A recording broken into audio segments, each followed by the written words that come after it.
Hi. Hi and welcome. We're so happy to have you here. Welcome to Animaterialities, the Future of Grief, a training for political imaginaries. I'm here with Mithu. Mithu Sanyal and I are in Düsseldorf. Then we have Eroca Nichols, who is in Toronto, and Neha Chriss, who is in, I don't even know which city exactly you're in, but in Australia. Neha, which city are you in? Neha is muted. Okay, cool. We'll find out later. So the thing... Sorry, where? Lismore, 2 hours south of Brisbane. 2 hours south of Brisbane. So we're dealing with 16 hours of time difference. It's about 6 o'clock in the morning where Neha is at. So thank you for getting up for us. Wow.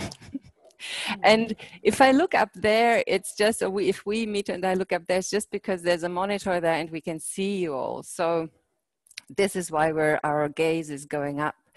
And we hope to see you all. We hope that you leave all your monitors on so we can see you and we won't be alone here. Yes. So please leave your monitors on, your cameras on, and the microphones. Oh, hello. Great. Now we've got the mosaic, so we actually see everybody. This is fantastic. And the microphone's muted, like most of you have already. I'm going to explain a little bit how this works. There is a chat function where you're also invited to contribute. There will be a, so for example, here we've done yesterday, what we've been doing since yesterday is cooking in this alchemic witch kitchen. And we're cooking a potion for you to ingest, something to put on your skin or in the air around you, and something to put into the world, which is what we need to do today, which is make seed bombs together. And these things are wishes. And we can cook them into the seed bombs. So wishes for the future, wishes for our future together. So I can read some of them from yesterday, because I don't know if the people from yesterday are here, and you so get they inspired. won't know that we read them out. Well, may all the born and unborn children of the earth be safe. Sounds good. I wish for a planetary transmutation of trauma and radical openness to erotic potentialities and relations. Please give me a telephone number. I hope that my pregnant best friend's boyfriend can stay in Germany and won't be deported. Oh, yes. I wish for all humans to relearn to truly communicate with our surrounding nature. So please feel free to add your wishes into the chat. I'm going to transcribe it. We're going to transcribe it and bake it into these seed bombs. And all of this stuff is going to be sent to you. So for that, you need to submit your postal address. So just give me all your data. It doesn't matter because you leave it anywhere anyway. So Kannst du da mal Namen hinschreiben, Sarina Abraham, damit die sieht vom Seminar, dass I think this was an intercommunication between a seminar. So there's going to be the address where you can put your postal address in the chat. So check the chat. Also in the chat, you will find a YouTube link that leads to something that is like a waiting room. Maybe Eroca can actually say something about that. Can you unmute yourself? Yeah. Am I unmuted? Hello, humans. Yeah, there's the idea with these, I guess it's in the waiting room now, and there's a 3-hour loop of ASMR videos that are in the cardinal direction. So there's earth, water, fire, and air. And so there's videos that are with, I mean, honestly, incredible nails. This is the last one. This is fire, which if you were here yesterday, you saw them. But there's 3 other manicures to look at. And it's basically me snuggling elements. So if you need a break from the visual and auditory landscape that we're providing in other ways, you can go to the waiting room and take a break. Yeah. That was what we designed them for, because I'm not really great at Zoom, and I was like, we need a place for people to rest their eyeballs and brains. And yeah. And I could watch your hands for hours anyway. They're so lovely with the nails at the moment. So it's wow. Oh, mutual admiration society of the fucking show. Okay. So if you do go to the YouTube link, leave the Zoom open. Don't leave the session. Just leave it there, open the other window, and then as soon as you leave that, you just jump back to Zoom. That's going to be easier, so you don't have to kind of be let in and out and so on. Also for rest, we have 10-minute breaks every hour. So don't worry, we're not going to sit here for 3 hours with you continuously. You won't miss anything. No, we're going to take breaks, and you can take breaks and get something relieve yourself, whatever, right? Then what else do we need for today? For today, there's also going to be, in the third part, there's going to be a SoundCloud link, because the listening session needs to take place on SoundCloud, because Zoom has only a mono signal and the recording is not mono, but stereo. Thank you very much. So then for the listening session, we all go to SoundCloud and then all come back together. But then we'll walk you through that. Also for that, you do need headphones. It would be best to listen to it through headphones, because we use the binaural recording technique, and that actually only works properly with headphones. So think of that, and a hot water bottle. Okay, I think that was just the kind of Zoom hygiene.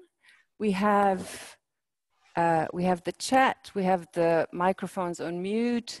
When we ask you to unmute, then please unmute. It would be lovely if you keep your video open, because one of the challenges and one of the experiments that we're trying is to see if we can get something like a collective feeling even through these little frames. So that works much better with your face or your surrounding, at least, than with your name on a blanket. If you were here, you would have to wear masks. So in this case, it's better. In all the other instances, it isn't, but in this case. Yeah, and of course, now we've started in the middle and not at the beginning.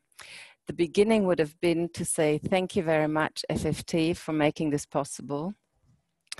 And I want to say this properly, so I'm going to take this. Thank you, Katrin, Christoph, Björn, Jasper, Malte, Frank, Gerd, Sandra, Julia, Whitney, Anna, Clara, and Andre. Thank you so much for your support and making this incredible technical enterprise possible. Also, speaking of technology, this, as you saw already in the waiting room, this session will be recorded. We just hope that that's okay. So you have to kind of gauge that. I think that's all about the hygiene, the kind of Zoom hygiene. And maybe we start by saying that, by just recapitulating a little bit what we did yesterday. So people who haven't been there yesterday have a chance to also, take some in that was happening. I know that in my body it's still working, so I'm very happy to share some of that. We had a beginning session like this today, where we're going to also introduce each other a little bit. Then we had the session of Mithu and the session of Eroca. So maybe Mithu, do you want to start? So I wanted to touch you all. I brought all these things. How could I touch people I wasn't allowed to touch physically? So I had all these instruments of touch, and then of course there was the lockdown, and nobody could come into the theater apart from us, and we have to keep a distance. And then I thought I really will cook and brew some potions for you that help you. On a physical level, so all of these potions we're going to send to you, and they're all good against inflammation, all good against anything to do with the throat, with the respiratory system, They're good for the immune system. But also quite a lot of them open up your heart. They open up your heart for connection with other people, connection with your own creativity. They help you to deal with fear, not push the fear away, but basically go hand in hand with it. And they're basically really a really nice way of activating another sense. So if we can't touch each other with our hands, we can still smell each other, we can still get this kind of feeling that we're not alone in the world. And the last part was a ritual. So and we are in the middle of this ritual, so we're going to keep doing that. We're going to keep baking seed bombs with all your wishes, and you've got to put all your intent and love into the air. And I've brought some hair, some of my hair, to show you I really trust you. That this is an exercise in trust, and we need each other. We even need each other's viruses and bacteria. We can't survive without those. So my mother nearly killed me when I was a child, and she thought in the 70s, oh, it would be very good to sterilize the whole flat. And I got incredibly ill, and the doctor told her, please let the child eat dirt, and that saved me. And I was very and I always remember that at the moment. I think we have to be careful, but at the same time, if we are too careful, we will die as well. So this is about getting dirty, getting our hands dirty, and then you can throw these seed bombs wherever you are, but you should visit them, and you should put all your love into the growing. And if you think they need water, give them water, and think of the future you want to create, you want to attract. So it is about the law of attraction, really. This, if we can feel it with all our senses, it will come true, and so it has to be something that is for the highest good of all of us. So we can't just say, oh, I want to be the richest person in the world and everybody should die, because then the world would be awful, and you wouldn't be happy and you couldn't do anything with the money. So it is also, whatever you wish for, it should be for the highest good for all. In there should be a caveat. And then I've been talking about love politics, because at the moment we are all distancing, and so solidarity has become a different meaning. Solidarity used to mean everybody working together. Now solidarity is stay at home, show your solidarity so nobody gets infected. And so it is about how can we create a community, how can we still see this is incredibly important. We can't just all stay at home and keep the economy rolling, because after a while even the economy won't work like that. So I've been talking about love in the context of politics. What does love mean? What's the role of love in politics? A lot. And I will keep talking about that, not today, but over the next years. This is the next big project I'm working on. I'm sure we will come together in some way again and keep exploring that. And I wanted to share that with you, because grief is the only grief about things that we love. We wouldn't grieve about it otherwise. So it is also about something that we want to send into the future. Some of that connection, some of that love. So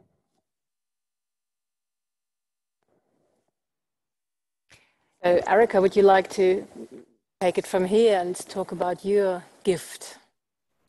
Ooh, yeah, I'm like wearing another unisuit that I feel like is important to share. I'm trying to figure out, it's a snap. So can people see? I tattooed from here-ish? Yeah? To here? Amazing. No, shocking. I wrote to Carly, my collaborator, who normally is the one tattooing me, and I was like, it's a lot harder without you. I did a solo practice that is normally a group practice, and I call it high stakes feminine adornment, and it's called Femme Meditation. So it's just a way of being together. So folks who were here yesterday,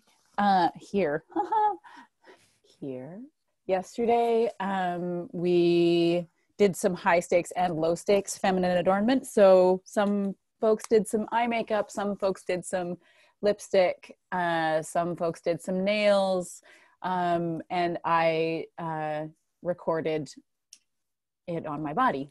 The practice of Femme Meditation is a thing that I've done around the planet, honestly, with lots of different groups of folks. And the way that I think of it is thinking of it, the doing of the adorning whether you're adorning yourself or adorning someone else, is that it's a place for us to meet, to have conversations about things that are really hard to talk about. So, you know, death, racism, misogyny, cis heteropatriarchy, like all of the things. So mostly in the last year, I've been gathering on Instagram and finishing a tattoo that has been ongoing. Just pretend I won't get naked because, you know, it's hard to take off a unisuit. But yeah, the tattoo that I've been working on for the past sort of 5 years through these conversations around death and difficult questions is almost done. And so folks asked me questions about specifically around grief, and I addressed it while I was tattooing myself. And yeah. Do you want me to talk more, y'all? No, I think maybe we can now actually start from the beginning, so to speak, and say, why grief? Why grief and why now?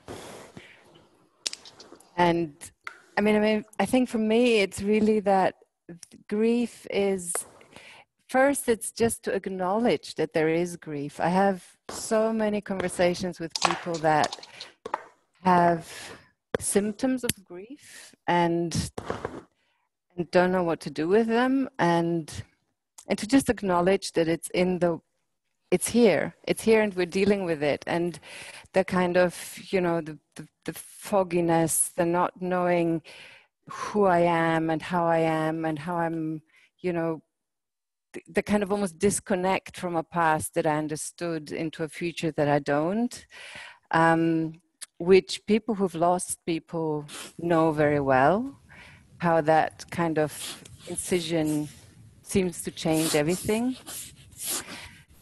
But when we talk about grief, it's not just grieving for dead people, for loved ones. It's also grieving for, you know, grieving for the planet situation, grieving for climate change, grieving for systemic anti-Blackness, grieving for being, you know, again and again and again sexism. It's like, so how, and we're in a situation where it feels like there is a rupture and we don't know how, what it might be or how to be. And what, I mean, I can only speak, and this is something that I would actually like to continue the conversation from yesterday in a way that that grief is so privatized. That's a very cultural phenomenon. I mean, there's so many other cultures who have collective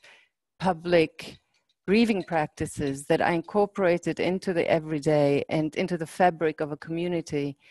And also here, I mean, I was born in Romania, and in Romania you have that. You have these grieving practices where people are, you know, the dead is laid out on the kitchen table, and then the community comes and gathers around for 3 to 5 days. And what is beautiful about that is that, first of all, you see the continuation of the process, namely decay.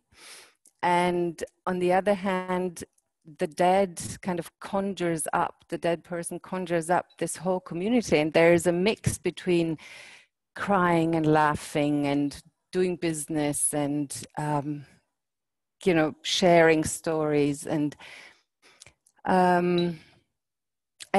when my sister died, I realized there was so little practice of that in Germany, in Berlin at the moment.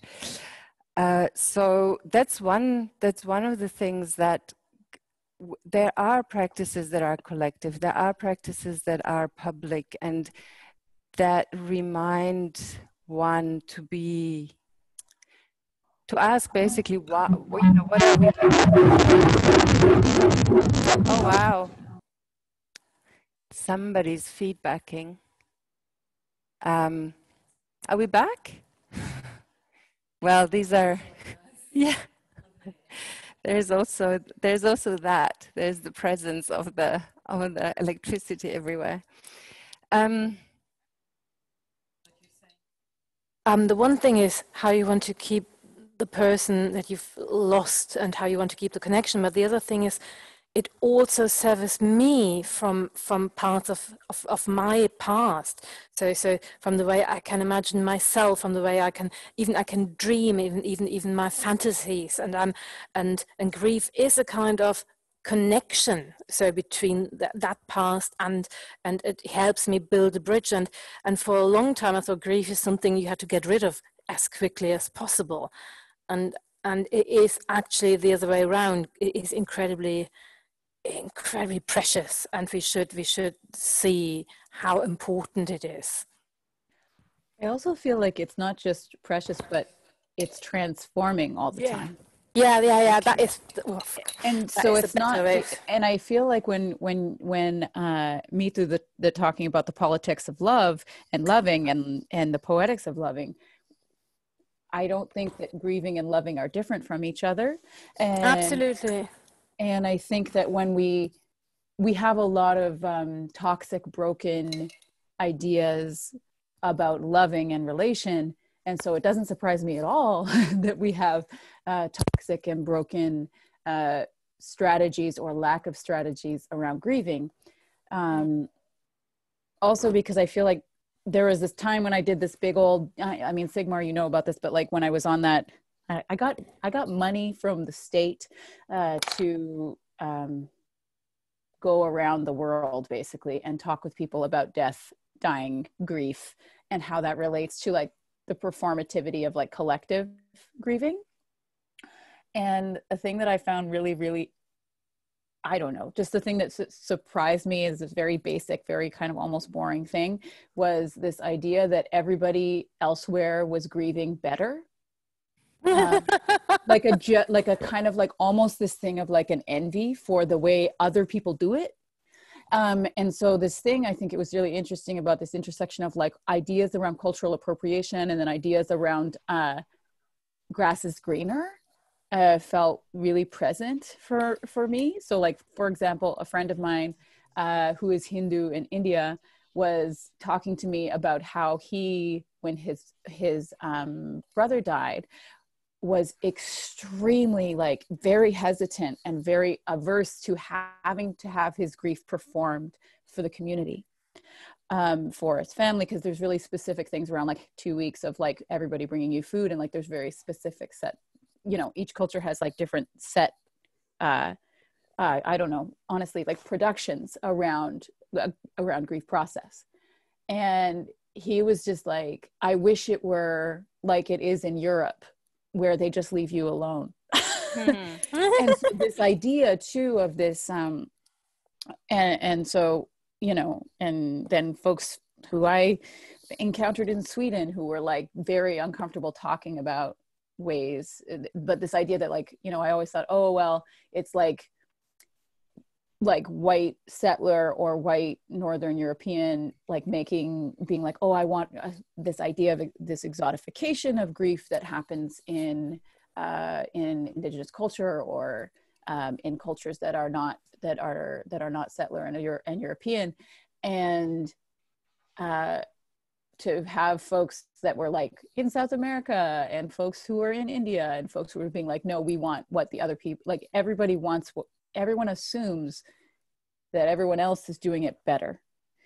And I think there's an amount of that, which I feel that when we're talking about the privacy of grief, and while, I mean, I know you know that my practice is so much about collectivizing grief and making space for how do we hold it together, but not hold it together, but hold it with each other. But I think this thing that I feel a distinction between, oh, well, I like, we do it, like, is this feeling of like Siegmar, it's like, we do it better in the old country, or like, we do it better in like my mom's tradition rather than my dad's tradition, or whatever. I feel like the spaces that I have been attempting to make happen are the recognition that we need places to be both together and alone at the same time. Yeah. so how can we invite all of our ancestors and our dead and our guides into the room, but then recognize that our this thing we were talking about yesterday about our responsibility to do that grieving and to attend to our own healing can be held in community, but then in my experience is a very private practice. And so what is this place of intersecting my personal grief or my and then spaces where collective grief, where we can be with our own grief and the collective grief at the same time. So I think that for me, there's a distinguishing between, because there's certain parts that I feel very, that are like, they have to do with the relation. They have to do with my relation to what I'm grieving, to whom I'm grieving. So I can't do that with everybody. Do you know what I mean? I find that incredibly interesting because it reminds me of a bit of what I was trying to talk about when I was talking about community of memory.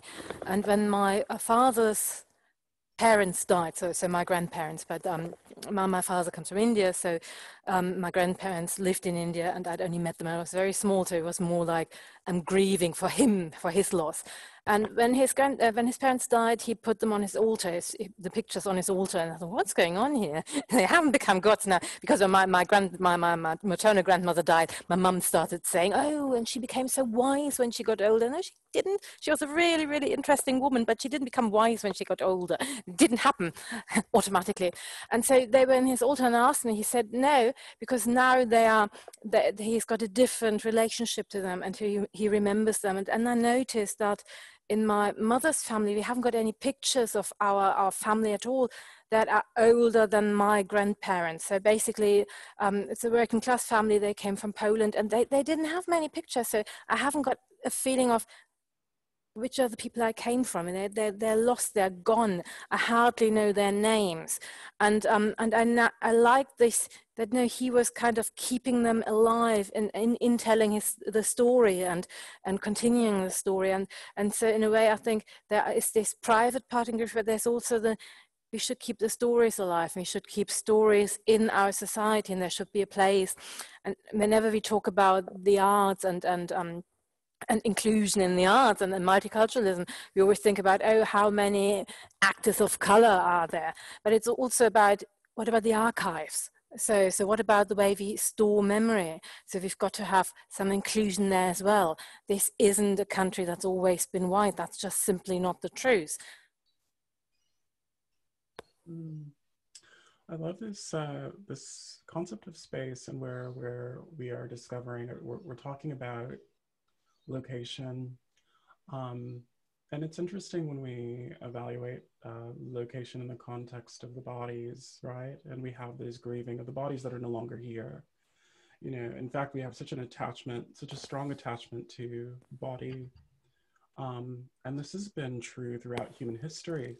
And in fact, where you find sort of these departures in culture almost coincide with practices around how to keep the body post life, I will say, not death exactly, but post life. Absolutely. What we do with the bodies, and you know, in these cultures that we tend to see that have strong connection to land, that have strong connection to their birthplace, the cultural birthplace, and extensive history there. It is, I believe, something that is compelling how deep practices of grieving are. They almost seep into the ground and come back up every time there's a passing. And this is interesting in our relationship with the culture around you, what is happening around you, and the opportunity to participate. And I think I'll probably talk about this in a bit around, you know, what is solidarity? We have this English word, and if you look at the etymology, it's considered, I think the root is considered a Latin word. But further back, you know, interestingly enough, it's an Indo-European root word, soul, which translates to whole. And in human history, on the timeline, we have, there's the solidus, which is the Byzantine word for coin, value. And here we've been trying to discuss value, the value of grieving. How did grieving practices emerge such that they made people whole, or they brought wholeness to the culture, that they were able to connect instead of divide, which is something that loss can do so intrinsically. Is my sound okay? I just want to make sure my sound Yeah, is okay. if you're talking a little bit louder, actually. A bit louder? Okay. Yeah, that would be good. Is that better? Is that better? Yeah. Yeah. Okay. So this value that No, it's not. It's not better. More higher. Is that better? Oops, that's the wrong one. Hold on. 1 minute. Okay, how about that? Wonderful. Okay. So this value, the question of value and wholeness, and the question of value in solidarity, we constantly re-explore when there's loss. Anytime something comes up missing, there's almost an immediate reevaluation. It's something that, that's almost an expectation. Oh, it was there, now it's not there. And physiologically, we have this way of registering loss. Neurophysiologists refer to grief in some sense as a collapse. It's not just collapse, but it's almost rooted in the stomach and the dorsal vagus. This is where you get messages about hunger and messages about whether you're thirsty, all of the root of happiness, to feel warmth, to feel fed. And so loss has this way of really digging deep into the core of who we are as bodies. And what we create around that collectively, this is sort of a loss of culture throughout the ages in the modern world, in the first world, in the developed world. We have these practices around the body because we don't want other people to get sick from the decay of flesh. What happens when you can't maintain this perfect human, and the hospital and the rise of sort of a externalized care for the body, that the family is no longer necessarily in charge of in the way, and I say this as an American, where, you know, and I don't know if it's the same in Canada necessarily, but as a North American, you can't just decide that you would like your relatives, that you'd like the people close to you to die at home and remain there, or that you would like to be involved directly in their burial. You can't put your people in your backyard like you used to.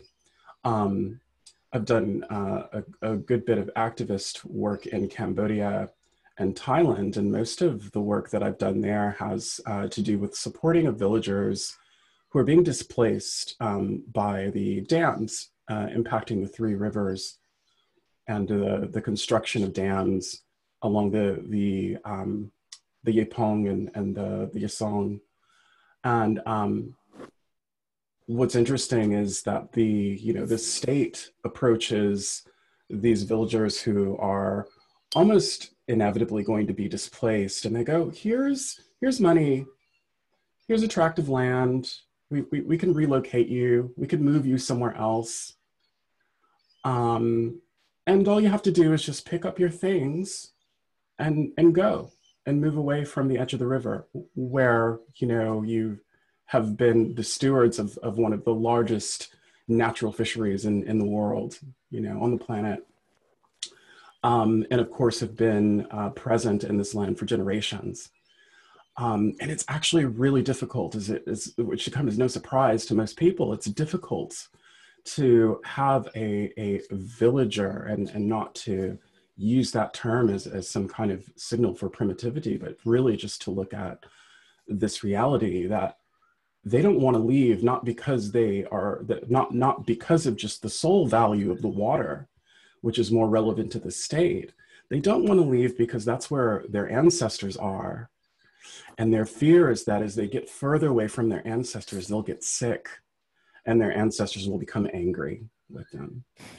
And so, you know, this is kind of something of a metaphor really for the state of grief. People tell you to get over or get through or get past. Yes. And this is almost like asking the villager just to get up and go, here's a home, here's a bit of land. Why don't you just move over here? It's nicer here, it's happier here.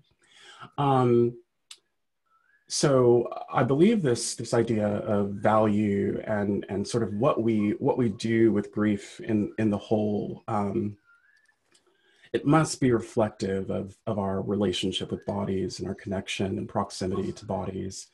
The tendency in grief is to isolate, and we want to be away from what we're feeling. We want to be away from it. We tend to describe grief in isolation, and this signals notions of shelter.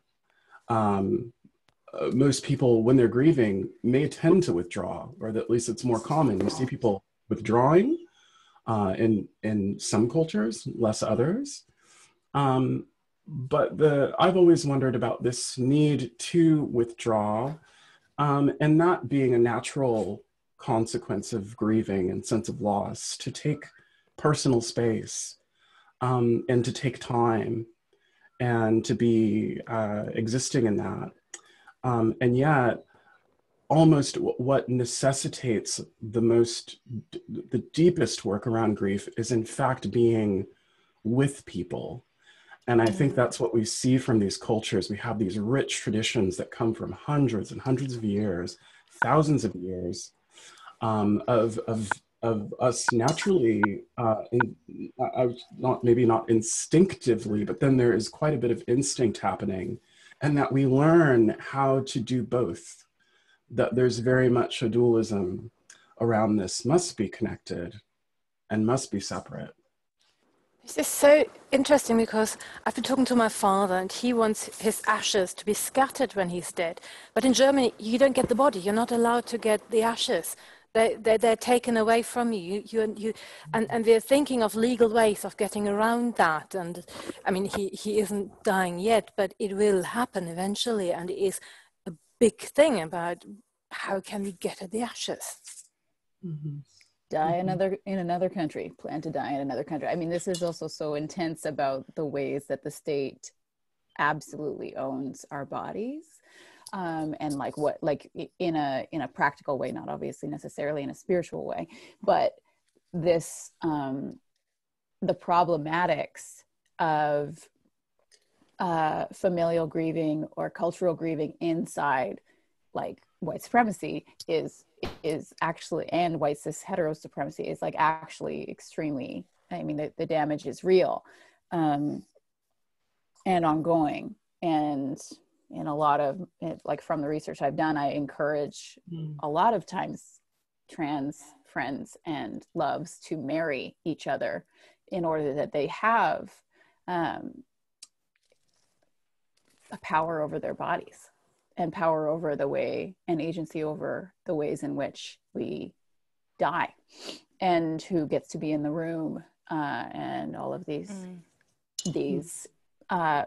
like I was talking a little bit yesterday about the logistics, right? Which is kind of in this way of, if we don't have practice, I think that there's one thing about talking about grief, like I kind of think of it like pre-grief, grief, and post-grief, that we're constantly in these, like in a cycle of how we are handling different kinds of grief at any moment in time. And And if we don't deal with the practicalities of pre-grieving, both our own death and the death of the folks around us and family members and elders, if we're not holding space for the practicality conversations, then the spirituality conversations become much more difficult. Because if what we're doing is an avoidance practice, and I think white supremacy is avoidance in so many ways, like avoidance of conflict, avoidance of an idea of politeness as a silencer of conflict, which we know is actually just repression, and in many contexts, colonization and repression. If we are, like, in a way, conflict avoidant, even in conversation about talking about things we don't want to have happen, then we end up in a place where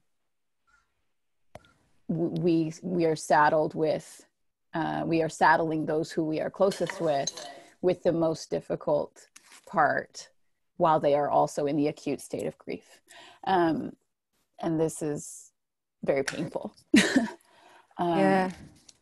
I also think about, Nia, you were saying the thing around solidarity and the word and value, and the talking about the coins. Like, this is also where the suit of coins in tarot comes from, which is the earth suit. So when we're talking about the value of body and land and materiality, where, like, the idea of that being the seat of value is old. In traditions that are European, as well as in other places. So I feel like that's just like an interesting moment of thinking in there. And I think one of the things that happens in death and grieving is a real plugging into such an extreme bodily, spiritual, and political experience, actually, because, as you said, how the body is governed and who is taking care of it. But what that just shows is that dying, just as much as birthing, actually, by the way, is a collective process. It's not something that the dying person does alone. It's how the person is held and regulated by the loved ones around, by the situation they're dying in, whether that's a hospital, by the laws around it. It's how dying is possible has a lot to do with social contracts. And I think yesterday we had this question of, but if we just talk about dying, then how does this all make sense? And I think it makes exactly that sense, that by thinking about how to die and grieve well, we can live better. We can create practices of actually living better together, acknowledging acknowledging where we need each other and where we're controlled by each other, and who is holding space for whom. And I think one of the reasons why, for me, it's part of my performance practices, that it has a lot to do with body practices and body-based practices, but also with ways of how to create and acknowledge communities, and how to create and acknowledge hierarchies of who has agency in these communities. So, how is agency distributed here and here with you? Is there an agency? Like, we always think of agency as something active only, but what is a passive agency? And I mean, for me at the moment, it's really also like, how can, especially with the question of what are we doing in this as performance makers, what is the work that we can do? And part of it for me is how to become useful in ways of holding space and creating practices, but also places of reflection and exchange, and acknowledging the bodily bodily incapacitation somehow. I mean, grief immobilizes. Neha, you're probably going to say more about that later, but so there is a very strong sense of being intimate with one's loved one that one lost, or with the situation. Like now we feel we're incredibly intimate with the virus, but we're also incredibly alienated through it and by it, and grief does that. And how can we learn through these feelings of, and go with them, like put the body in there, acknowledge what the body does while it's doing it, giving it the time it needs, in order to learn how to live with it rather than how to overcome it. I think that's one of the things that I learned from personal experiences and real conviction, is that I want to learn how to live with the transformative power that grief has, and learn where it can, where it can bring. And that has sometimes very heavy places and very dark and lonely places. And sometimes it needs the collective and the joy that is also, I feel that joy also has part of this. I mean, just like Mithu says, like you said, that love is of course part of grief. Joy is part of it too, in a way. And so is having a fucking laugh about it. Like, yeah. I feel like when, I feel like when I've, the most comfortable I am, I don't know, it's probably why I don't go to therapy, because I don't want to have to tell everybody all my troubles. But when you've been with folks who've lost a parent, or a close family member, or a partner, there's an amount of taking the lid off of the preciousness that we have around dying and death. And you can shoot the shit with people in a way where you're, or people who know lots of people who died by suicide. You can make jokes about suicide. You can't make jokes about suicide with people who are not intimate with suicide. Yeah. You can make jokes about losing your partner or your mother or your friend with folks who have lost those people and been through these things. And I don't mean that joy is only a coping mechanism, but it's absolutely a functional strategy that is a part of, and I'm sure that Neha has a way of snapping this together with the way that this functions with polyvagal theory, because she's a genius. But it really is this thing of what is it to negotiate? When I think about when I'm gonna, if I think about polyvagal theory and I think about when I'm going to tip, I feel this tipping point into my space of deep trauma. So either fight, flight, or freeze. My classic is freeze, blackout, and fight, which is a cozy combo. But through being in relationship to trauma, and I feel this way also about grief, I can, if it's a long line, right? So here's me being chill, here's me just completely blacking out and not being able to function. And then here's me somewhere in this place, right? Oh, how close am I getting? I feel the more practice, and again, I come back to the fact that I find it very important that we're talking about practices. The more I practice getting close to that, I can negotiate how close I am, so that it doesn't only send me into fear, and B, I can back off when I need to. So whether that's joy, or whether that's talking shit and joking with people, or whether that's, laying in water, or whether that's me being together with people in ceremony, it really depends. How do I use multiple various tactics and not assume that one practice is gonna solve all of my problems around grief. I don't assume that one way or one practice is gonna solve all of my problems around any other part of health or spirituality. So I feel there's this idea when grief is very coming or very acute, that people give me a Band-Aid, tell me how to fix it, tell me how to feel better. And I do a lot of grief counseling. I'm like, sorry, boo, that's not what I'm here for. And like, because I can't give that to you, because there is no Band-Aid. And so like, what are the ways that we get in connection with our ancestors? What are the ways that we figure out how to be with other people? What are the ways that we allow ourselves isolation when that's what we need? It actually is like, how do I get in right relation with how close I am to my real hard spots? Yeah. Babes, it's 9. I think we should have a break. So I don't want to have a break from you. It's so nice with you. But yeah. So how this works is that Neha was gonna play some music for about 10 minutes, and then everybody can do whatever they need to do. And we're at the same time, there's gonna be a clock that Zander is gonna show you in a second that you see. So when that clock is up, we all gather back here.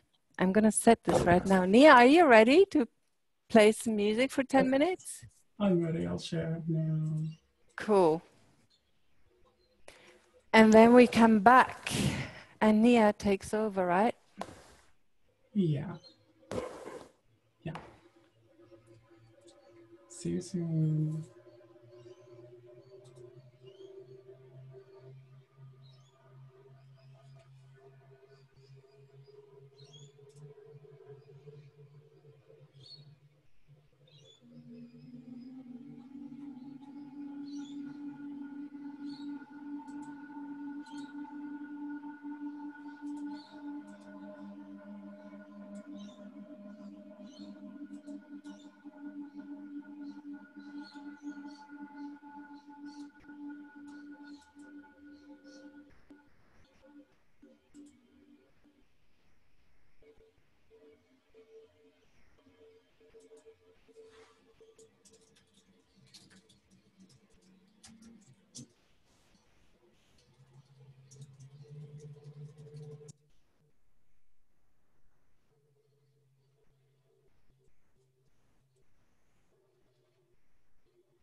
Neha? Hello, hello.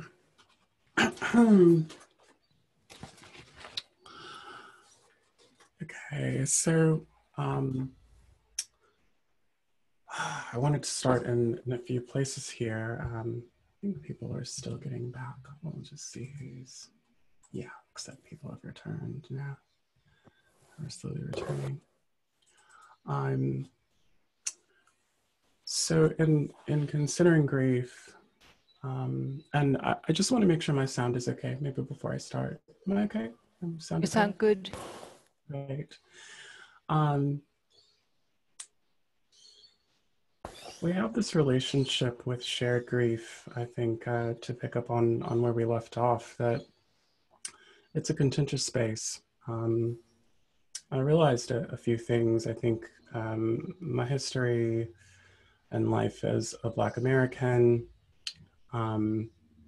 really has its very own grief. I can't claim, or at least in that grief, the loss of self and of selfhood can weigh very heavily on a person over time as you learn about your history and what happened before you, and of course what is happening today, right now. And systemic racism, overt, direct racism, the racialization of our experience day to day. It's always been difficult throughout my life to explain what it means to be on the receiving end of racism to people who perhaps have less of a familiarity or less of exposure to this form of violence. And this is kind of something of the most difficult aspect. Grief is something that often enough is incommunicable.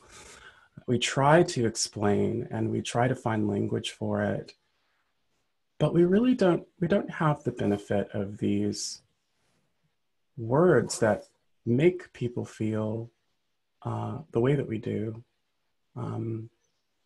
We can talk about it, we can discuss it, but as Eroca was mentioning, you really need to be, there has to be some real familiarity around loss and even the specific context.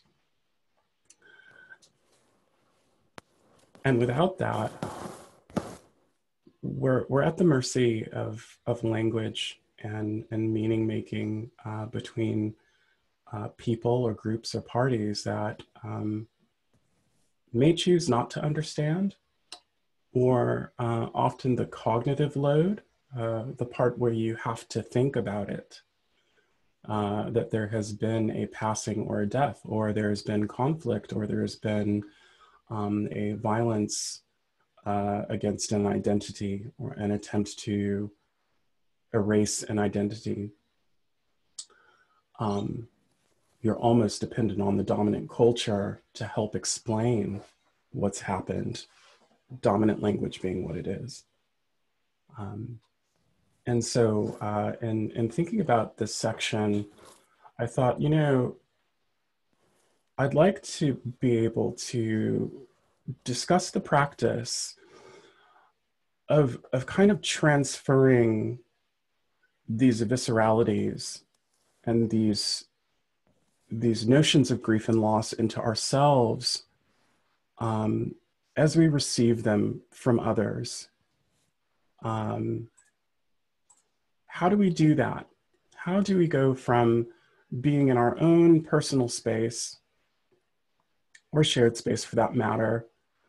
How do I explain to a racist what racism does? How do I explain to the beneficiaries of a system that imbues privilege onto a certain a phenotype, or imbues privilege on a skin color, And that is really a form of capitalism, and a form of capital that there's more value and a shade or a tone of skin than there is in others. And we find this throughout society, global society and global cultures. But in today's world, and especially in Western civilization, and what's so relevant and pertinent to this time, is a bit of is almost this constant recollection. The American as a concept, the intention was that the American would be white. And I encounter this when I travel. I go places and I run into people and they go, well, what part of Africa are you from? I'm at the airport, waiting in a lounge. I'm on an airplane seat. I'm walking through the streets of Madrid, Fuencoral. And the questions from strangers is, where are you from? Where are you from? And the assumption is Africa, somewhere on that continent. But of course, being a Black American means I don't have this history, the direct lineage of being from a place in Africa. I only have a history of having come from that place. And so invariably when people ask me, what part, where are you from in Africa? I say Oakland, Oakland, California, the United States. And these are also places in Africa, you know. If you're a Black American and engaged in your world in the States, we can make a good case that there is so much of the modern American landscape that is in fact a product of Blackness. And this could be very controversial depending on who you're talking to, because what the American represents is a whiteness. And that's of course what the response that I get, especially from Africans. Africans go, oh, right, of course you're American. Yeah, okay. You know, and one man quite a while ago, many years now ago, said, you know, we always think of Americans as white. We think of Americans as white. Of course you're a Black American, but the word itself, and I noticed often enough, particularly living in Spain, I would notice these conversations would happen, percolate among Europeans around the hegemony of American media and how often the United States language culture is broadcast and assumed to be sort of the ideal. What I would notice is that they were always really, you know, around my white American counterparts in some cases. It was like it was very gingerly stated. But when I was around, if it was just me, then you're free to talk about Americans in the pejorative, because I don't necessarily qualify, oddly enough, in the cultural dynamic. It's sort of like, okay, of course you're from America, but you're not the American we're talking about. You're not that person. It's this conflict in identities. It's this imposed white and Black, these distinctions we have for people who we individually and culturally have such diverse experiences that go so far back in time. This question of temporality began to emerge for me. I can't go to, say, a Trump supporter in the United States right now and have a conversation that makes sense. At least it would seem to be very, very difficult for us to make sense across this state of cultural grieving and cultural grievance. And we have to constantly return back to these things because why? Is America representative of emancipation and liberation? Is that not what the country is found on? Is it found on individual freedoms? And it's this idea of freedom that seems to power the American pathos.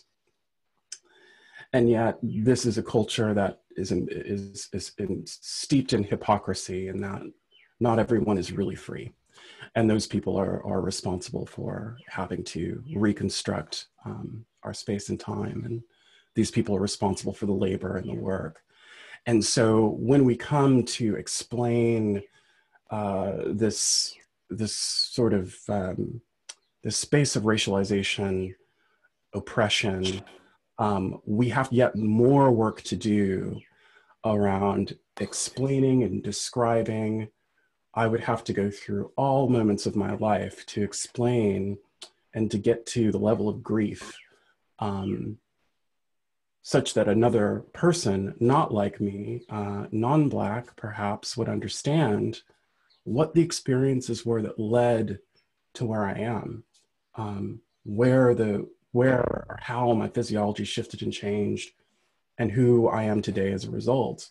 I would undoubtedly be a much different person today, I believe, if racism, anti-Blackness was not so highly valued in this historical culture that we live in today. We just occupy different spaces. So this exercise is about writing. I had a quick, just if you've written something, a moment. And what we're going to do is read through this, and I'll start with just really breaking down some things about the body. But right now, if you have written something, I'd like you to just take that little piece of something or that long piece of something and just sit with it and focus on it. And,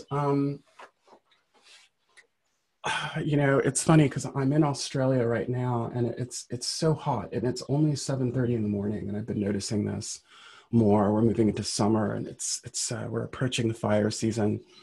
And it's so warm here, and I've been sitting here listening to everyone talk, and we've been talking.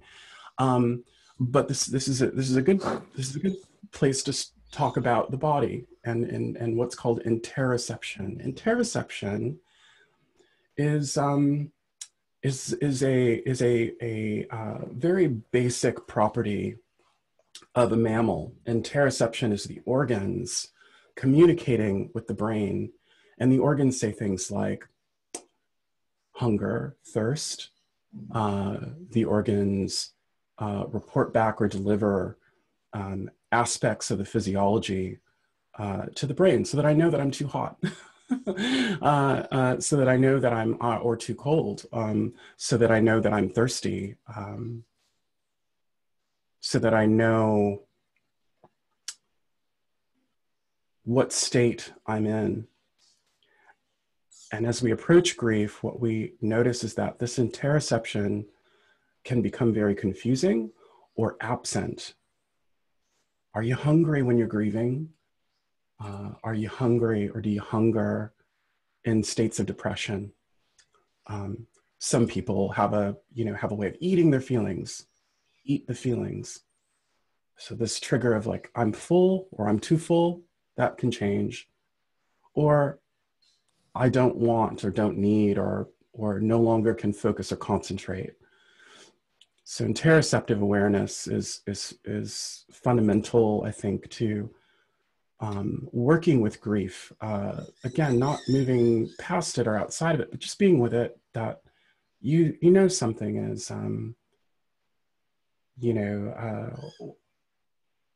missing. And it's not just the conceptual missing. It's not even the externalized missing.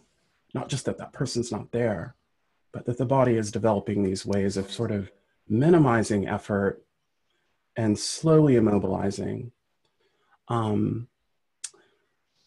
So I'd like you all to first read your sentence, read what you wrote, read the first sentence. And I'm going to play some sound. We'll talk over the sound.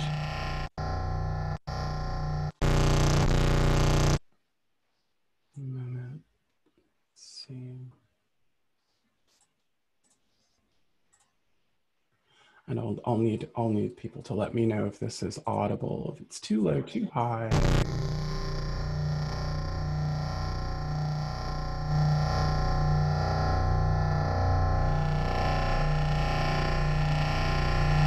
Okay, how are we doing on volume? I can't hear you very well if I listen to it, but the sound is good, I think. How is it for people out there? It might be too loud. I can't understand you speaking. Oh, okay. Yeah. Can you hear me? Yeah. Okay. Just checking sound. Great. Okay, we've got sound.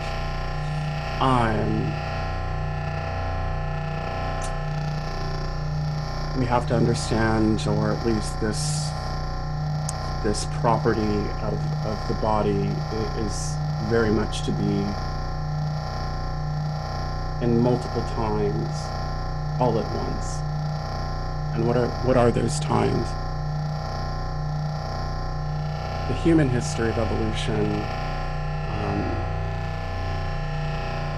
this question of survival. And we have this interesting meme in culture. We have this interesting concept of survival of the fittest. It's Darwinian. It's very sort of cut and dry presentation of survival of the fittest. The first sentence is the first moment, the first attempt to communicate the moment, the first bit of the moment. It might be descriptive,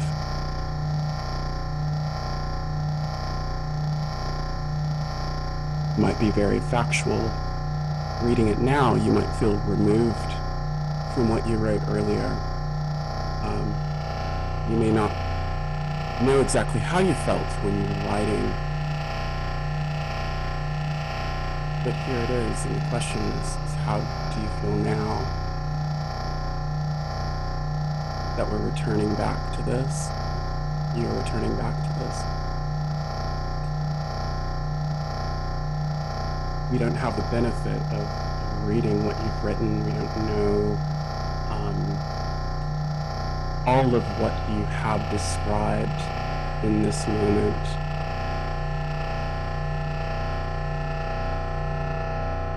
But we have to reconsider this beginning. The problem with survivalism and surely the Darwinian approach to the survival of the fittest is that we've left out something very important about survival. Evolutionary biologists would add a correction today. They would say, oh, of course, there is survival of the fittest, but that's survival of the fittest in the current state, the ancestral state, really. That humans and mammals, that we are mammals, bipedal mammals, and have a long-standing relationship with the mammalian world, that we are a human animal, is to be embedded in evolutionary history that has grown and developed a capacity to not only react and adapt, but also to be slow as an adaptation, for everything to slow down, for these moments of stillness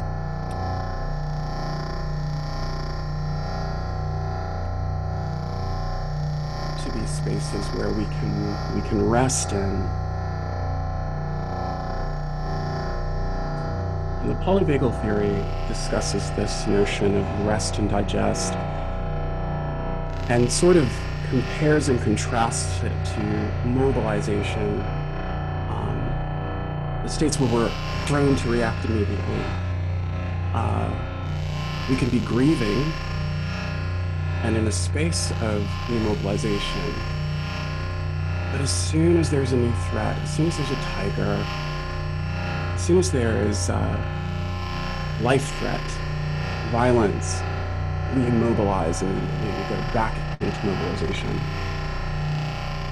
Grief is a state of the body.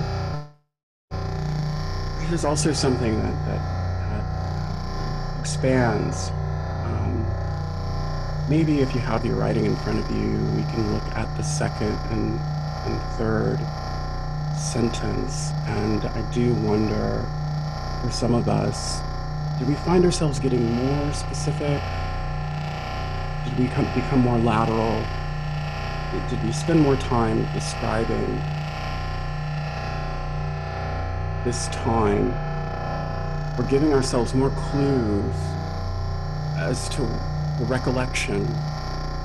What do you remember? And where does memory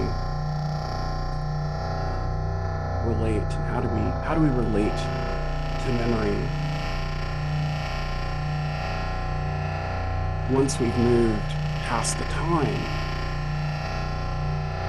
Is it that we live in a space of indifference about these moments? And it could be any moments.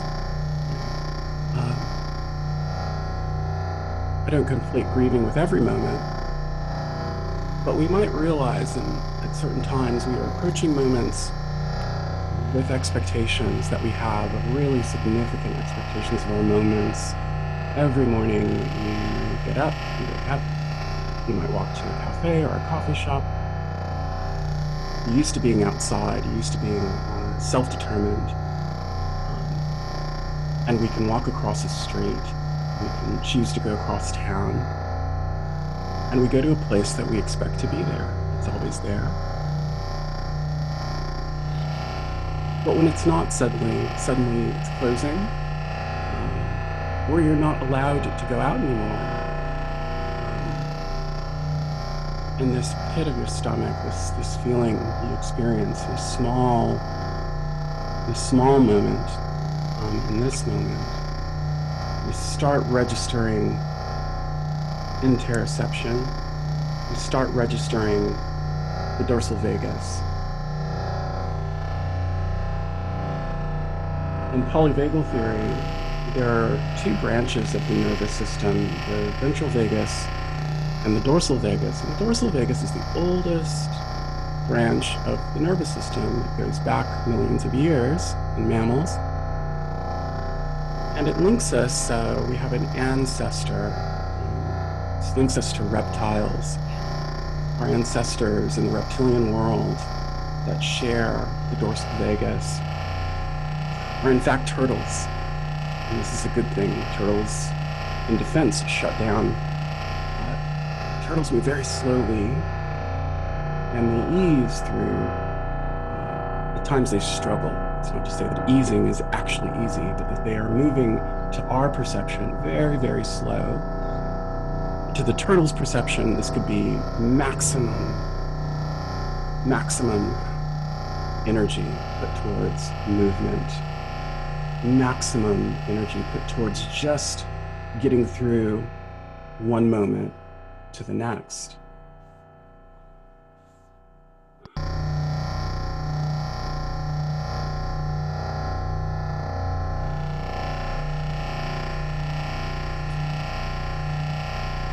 So the ventral branch of the vagus nerve affects the body functioning above the diaphragm.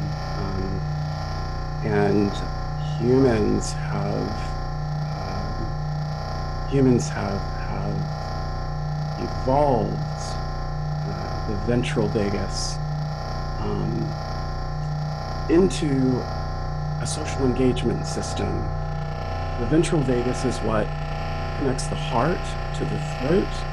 It connects the lungs to the heart. It connects facial muscles to the chronotropics of the heart. It connects the upper area of the face, the brow, to the lower areas of the face, the lips, and sides of the cheeks. These are all things that are very useful for communicating. If we go back in evolutionary history, we go back to first humans, it's these facial expressions, these differences in voice and vocalization that allowed us to communicate how we were feeling, in some cases without necessarily saying anything, right? Because facial expressions also enhanced by the ventral vagus.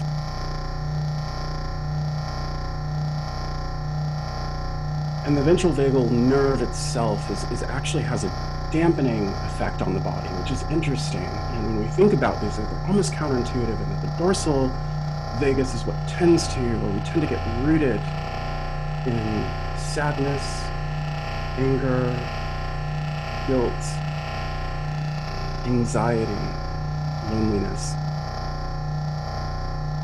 And it's this upper branch, this ventral vagus, that actually enables us to communicate it, which is itself very difficult. There are people experiencing levels of grief that don't have words. We don't have words for the kinds and types of grief we're experiencing. But this vagal nerve in the ventral branch is almost like the reins that you'd have on a horse. On the horse, we pull back or we release to maintain a speed.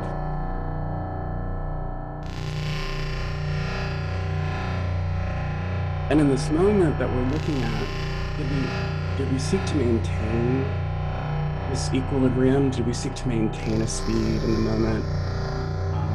Did we feel like we were out of control? Were we out of control of that moment? Were we able to adjudicate in the nuanced ways? Were we able to activate or deactivate? And this inability, this is what we wrestle with in the grieving moments, these back and forth around what is really within your control or anyone else's control, and how that sense of control relates directly to the viscera.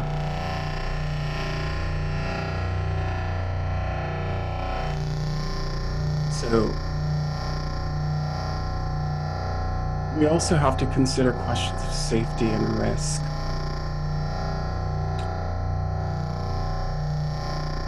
Are we safe when we're out of control? Or are we safer when we have control? And what is the risk? Where's the danger? Where's the threat? Where's the moment where we register something and we have to, in our own sense, connect with this lack of control, the subconscious lack of control. And this is really a cornerstone of anxiety, because what's happening in the vagus, and if we speak about it broadly, in polyvagal theory, we're touching on something very specific that happens without you thinking.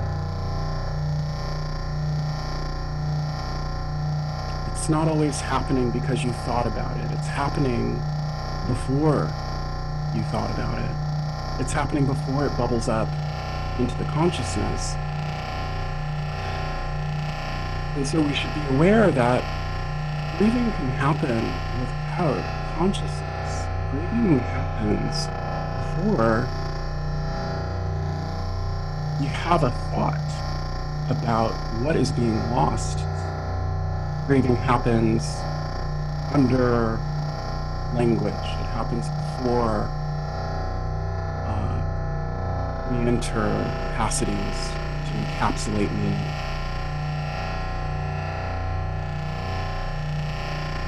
I was 14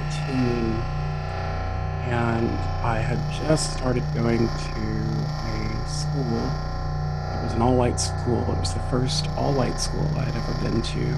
And I lived in a small town, and the school was in the next city, and I would get on the bus. I would take the bus at 5 or 6 o'clock in the morning, early for 14, I think, but it's early. And I would walk through, I would wake up and leave my home, and I would walk out into the cold air in the morning, and it was a very quiet time, stillness, coldness, the lack of activity in the morning. Everyone else might be sleeping. Many people might be sleeping. Some are awake. Those who are in a state of sleeping at that time are in a deep state of dorsal vagal rest and digest. This is what happens when you sleep, when you're at rest. Dorsal vagus is useful. It's not something we don't want. It's a part of what we understand in the best of times to almost be a leisure, a luxury. And we can say those who can sleep safely, have a luxury. And I walked through my neighborhood and I got onto a city bus. And the drive is maybe 25 minutes of shuttling through the morning. It's quiet. There aren't a lot of people on the bus. And that ride is nice, especially in this part, Southern California, about an hour and a half outside of Los Angeles, along the beachside towns. There's all this greenery and foliage and beach and seascapes. And the bus is riding. And it's quiet. Once we get to the city, things start to pick up more. It's getting closer more to the peak of the morning.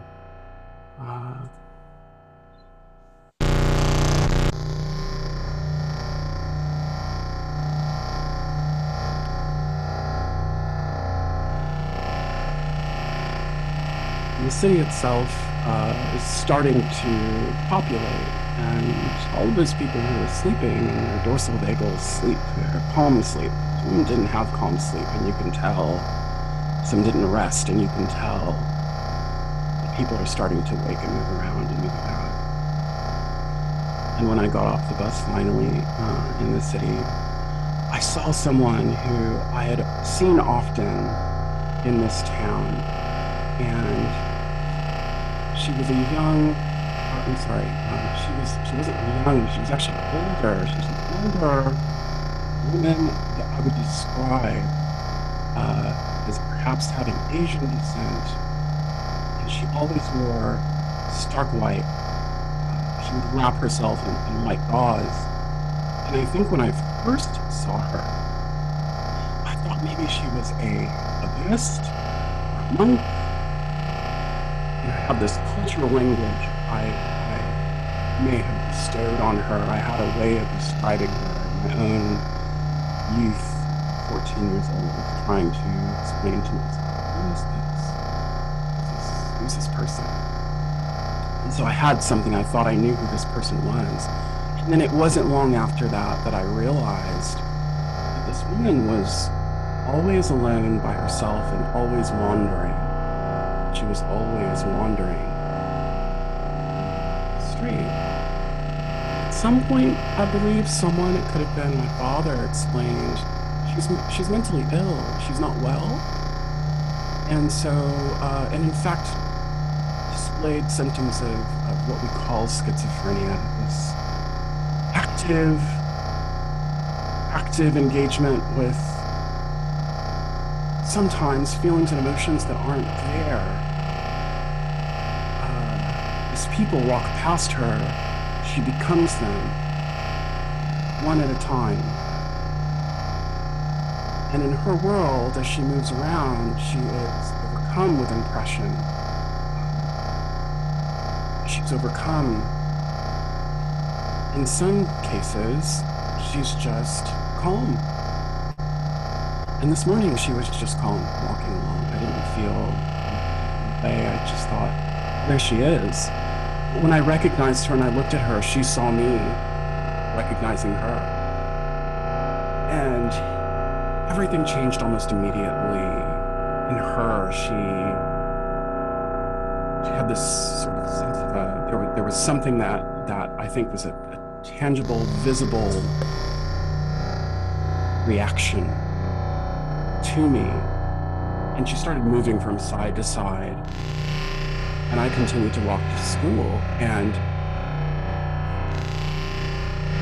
a few seconds later, I realized that she had started to follow me. And maybe my walk to school, that stroll, maybe 10 minutes, often a little bit longer. It's morning time, and I'm just going to school and continuing on, and I'm going through my day. I am in a state of expectation, foreboding. I don't really know what's going to happen at school that day. I'm still tired. But now I'm sort of intrigued. I'm having a new story because this woman is following me now, and I'm wondering what it is. And I think in myself, in my heart, I'd always considered this woman to be someone who might have that magic, who might be containing a certain this gravitas, energy, just based off of how she's orienting the world, and considering this illness. And I actually felt good that she was following me. I thought, I've seen this woman so many times, and she's sort of part of my world. And now we're getting closer somehow. We're encountering each other. And I wonder how long she'll follow me for. I wonder if she'll try to follow me into school. I wonder if she'll follow me onto my school campus. And it didn't take long for me to get to the gate. I opened our school gate and I walked through. And as I walked through, she was almost just a few feet behind me. And I was entering through the gate and I looked back and she had stopped at the gate and she said, "Your time in America is over. You black." And she said a word, I don't know if I want to repeat right now, it's just not a good time, but she said a word, a racial slur that I think we've all heard and all aware of. And this is a word I had become used to hearing in this all-white town and space. I had traditionally gone to schools where there was diversity, schools surely where there was blackness. That word, that exchange almost traveled from her directly to me. And I felt everything that I knew, or I thought I had known about my relationship with that woman just die very slowly. And my heart was racing. But not in a way where you might think you're running a marathon. It was an adaptive, blood pumping somewhere. Polyvagal theory discusses this because this is neuroception. This is not interoception, the internal sense of physical organs. Neuroception is your sensory awareness of the outside. It's the presence of violence. It's the scanning for threat. It's the scanning for the presence. of incoming threat. And after she said those words, she really almost immediately walked away and disappeared, like she was on an entirely different track.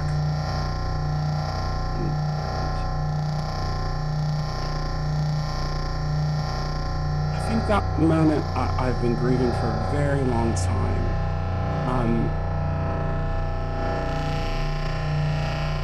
A moment of racialization, of racism, but just really registering how even someone who is struggling through this condition, mental condition, physiological condition, right? I think we're attributing things to brain chemistry that are really quite happening in so many areas of the body. But her language and her capacity wasn't to be like me. It wasn't to take on who I was. It was to reflect something very ugly that had really been invented by someone else in another culture.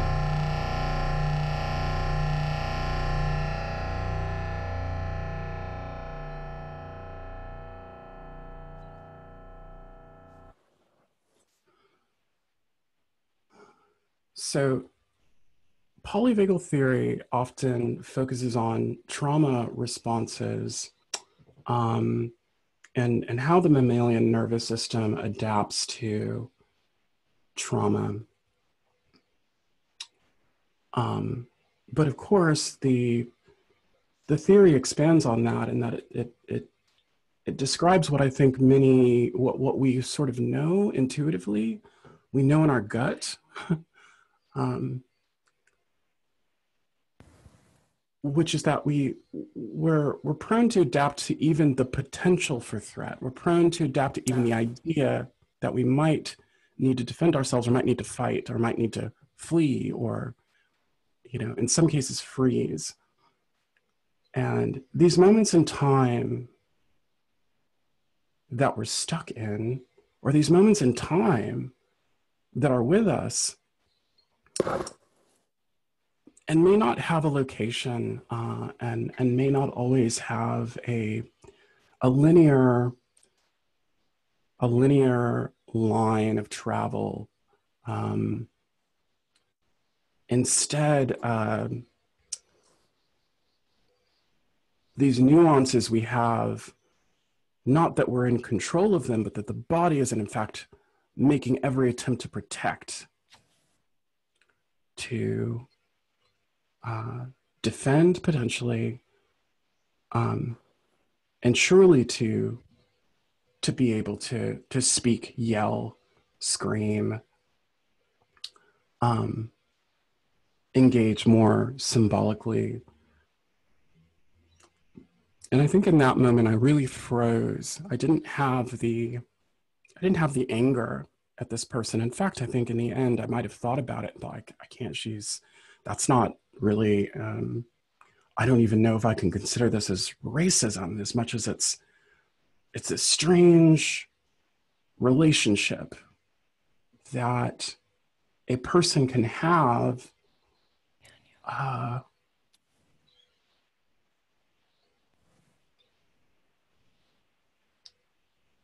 with a caricature. It's a relationship we have with some ideal, and even the comparison with the non-ideal. I don't know if that woman really thought extensively about oppression or who I was.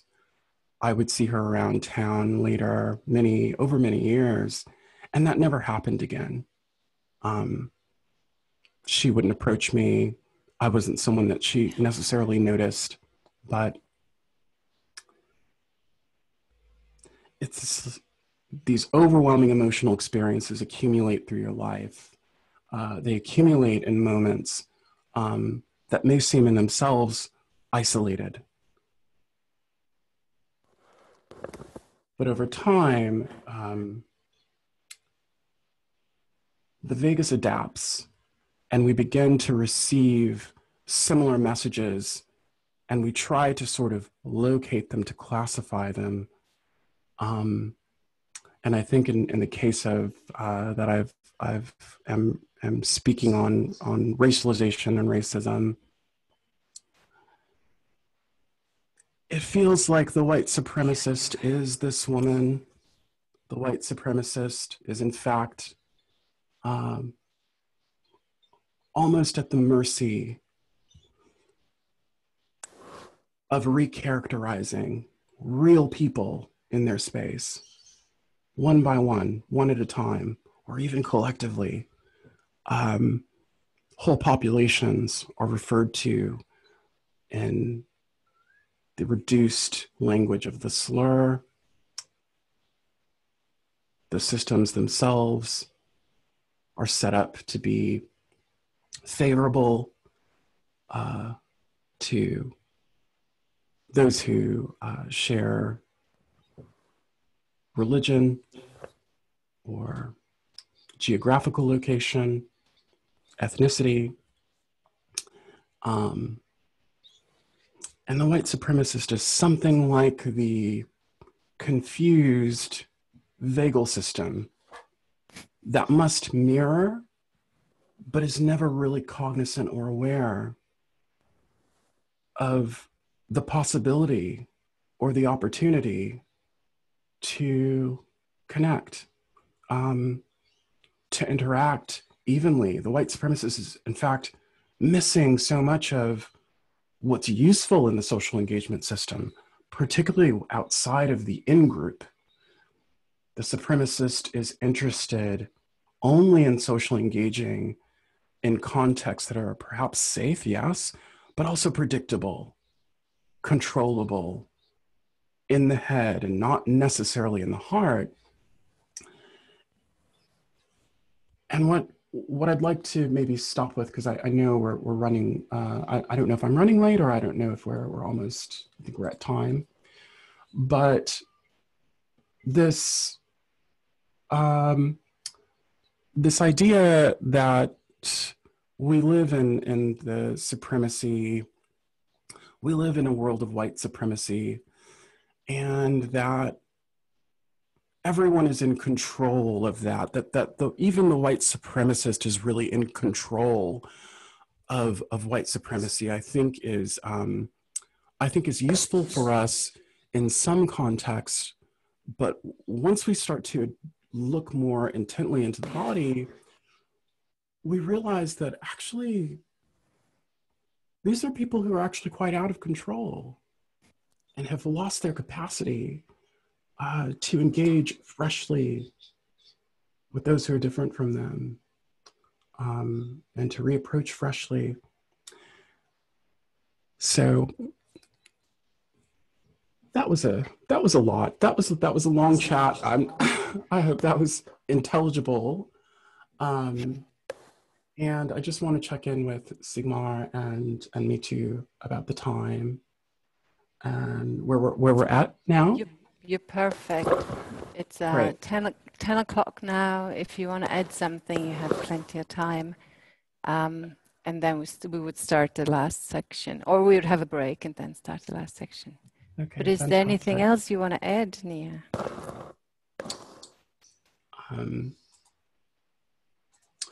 So this question, I think, of relating grief, you're lucky when you realize that you have options. You know, we're quite fortunate to have options in the cases where we do, where we feel or are acquainted with options, that we say, it's not just that I have this feeling and I only have words. I might have other avenues of explaining, and I might have other ways of relating. But often enough, we have to consider what the body is telling us. I've been confronted with racism directly, considerably worse than this story about the woman. And I've really looked at people in a state of what we would say racism. Oh, you're a racist. Like you're the language is there, and the aggression, the hostility, all of that's there. And what I see is a body, I see a physiology that is almost unable to be in that state of fear. And I do wonder, in some ways, is the white supremacist not grieving? Is the white supremacist an entity that emerges out of a baked-in culture?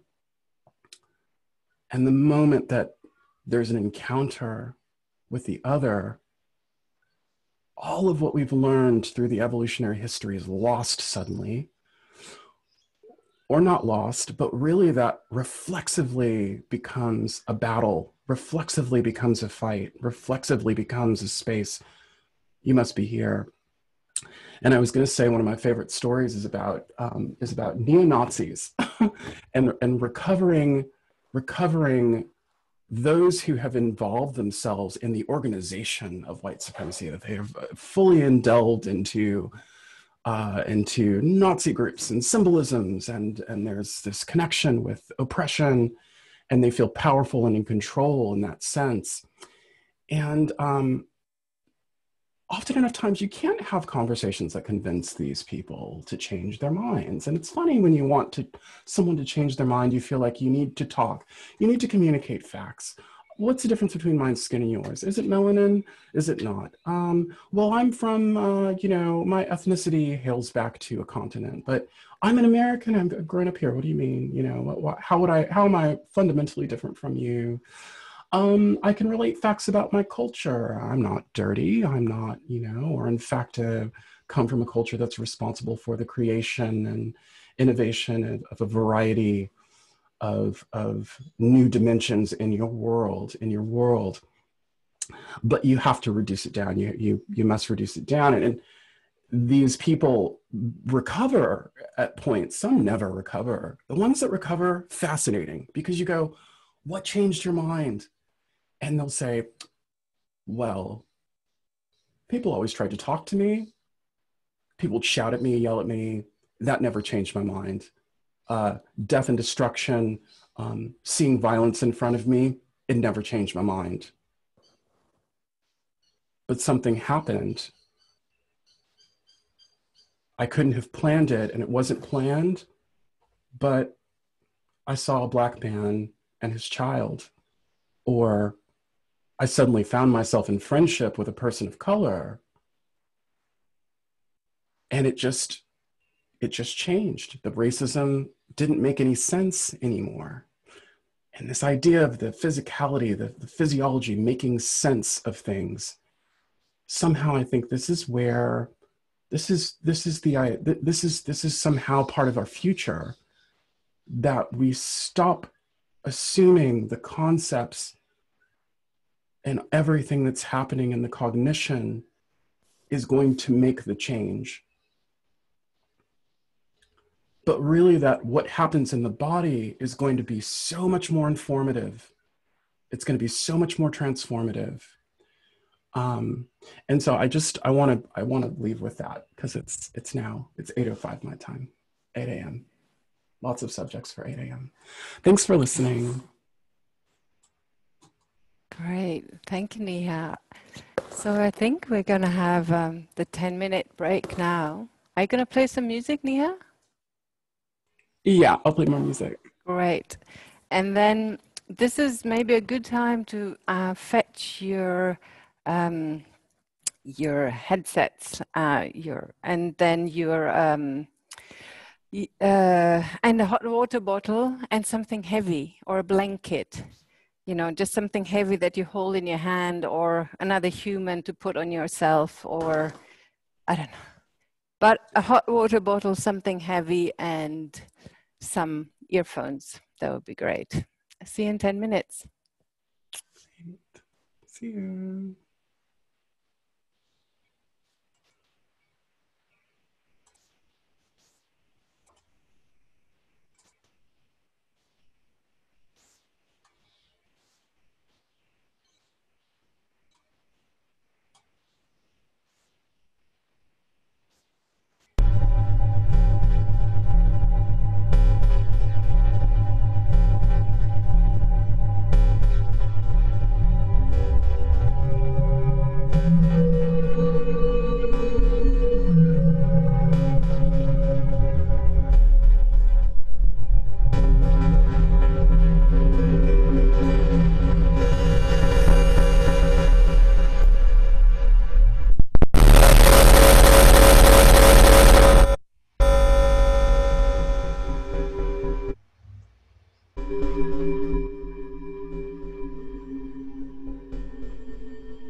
Okay, so I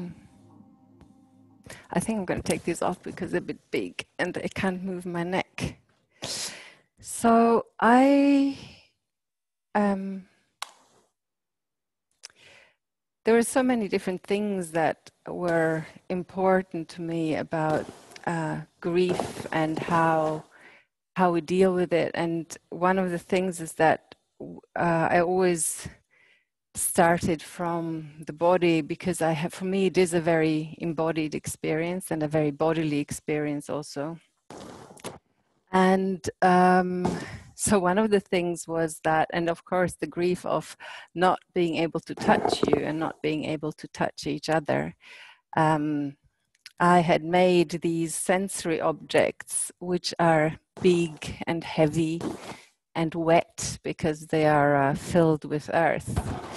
And if we fill them with seeds, there's stuff going to be growing out of them. So Neha and I, not Neha, Mithu and I are going to have the chance of covering ourselves with them because they're heavy.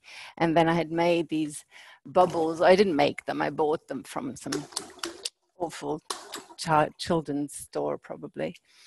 But to kind of think what are other ways of touching each other?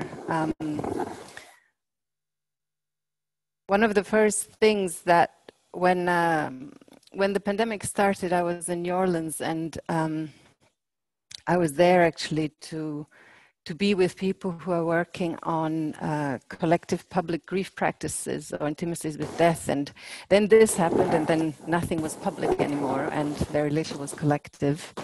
So I took a minute and thought about what all of this could mean, because I'm working a lot, or I have been working for a long time with uncontrollable materials, and asked myself, what am I learning from working with them? And one of the things that I've been learning from them is a sense of intimacy, in the sense that you have to really try to be just with the material in order to understand its logic, that is very different from my bodily logic or from our spatial logic. And at the same time, because of that, there is also a sense of alienation that happens. And because you kind of transport it out of yourself. And for me, the very personal grief experience that I have, different ones, are these moments of extreme intimacy with the other, but also with myself, kind of re-encountering myself, because I'm so thrown out of the kind of the normal. And so so I was thinking of, what could be ways of touching, really getting under people's skins.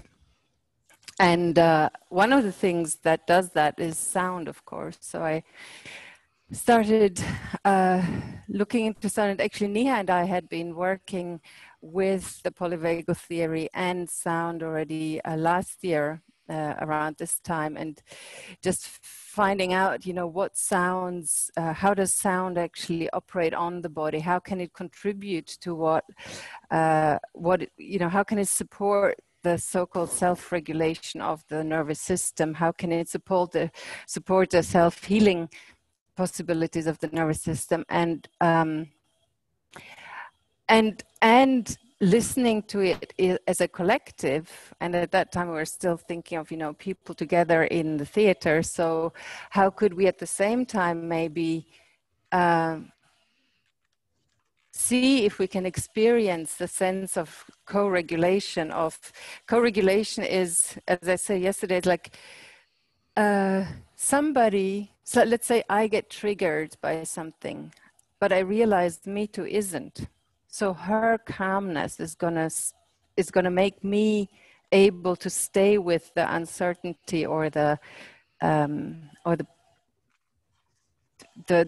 discomfort and the kind of maybe fear that arises, maybe the desire to just run away.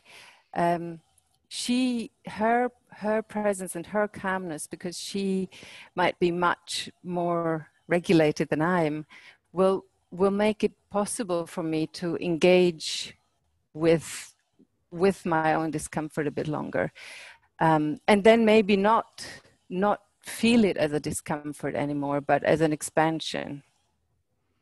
So this is, and for me, I think this is so interesting because we're working with co-regulation all the time. I mean, we're now breathing together, laughing together, but also spreading fear. The politics of fear is one of the most efficient co-regulative, in a negative sense of view, sense of the meaning of the word, where we're spreading fear, and we're spreading fear with our bodies also, not just with our words. And I mean, one of the things that we realize now is how our bodily behaviors have changed so much. And I think a lot of like 2-year-olds that are at the stage, the developmental stage of, this is where they encounter themselves as part of the world, and where they're building relations, and they're encountering themselves as part of relations. And they're growing up in this condition where how we relate to each other is so different, let's say.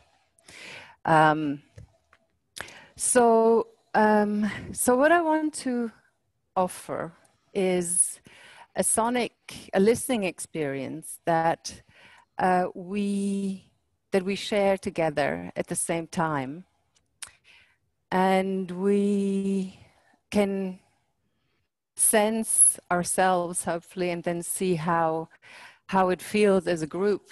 But it does relate, for me, it relates a lot to grief, in the sense that it's these co-regulation mechanisms are also how I can cope with individual grief, and how I can put myself into a group that I know will nurture me, and I will avoid groups that I know won't nurture me. And the other thing, so there's always these others that are sustaining and holding space and nurturing. And these others are actual material others, let's say, but also immaterial others. I mean, I think in the beginning I was also speaking already about how the body is, how death and birth are such regulated thresholds. And in the moment when my sister died, and we were all around her, and I was holding her, it became so clear that it's not just the process of death. It's not just her passing. It's us holding the space with her, and the clinic and the doctors who took the decision to actually let that happen. And so that how a collective actually makes things possible and regulates these thresholds. And at the same time, I have to say, I mean, I've told this before, but probably not to all of you. The experience that I had during that time was in relation to time and in relation to the connection to others, was the same as giving birth, because it was also a threshold, and it's not the mother giving birth, it's not the child being born, it's everything that makes it happen. It's all the people that are leading up to that situation, to that very, very, very specific situation, whether that is helpful or whether that is controlled or whether that is traumatizing. There is a condition of people, a social condition of people that makes this possible. And there's a very special relation to time in there, which is kind of out of time. So for me, death is not, is a, is a transformative space that that I can just visit with awe, really. But I want to invite you for this listening session to take a minute and think of who you are bringing to this space. Who or what are you bringing to this experience, to this space? And so let's take a second to think of that and bring them into the space.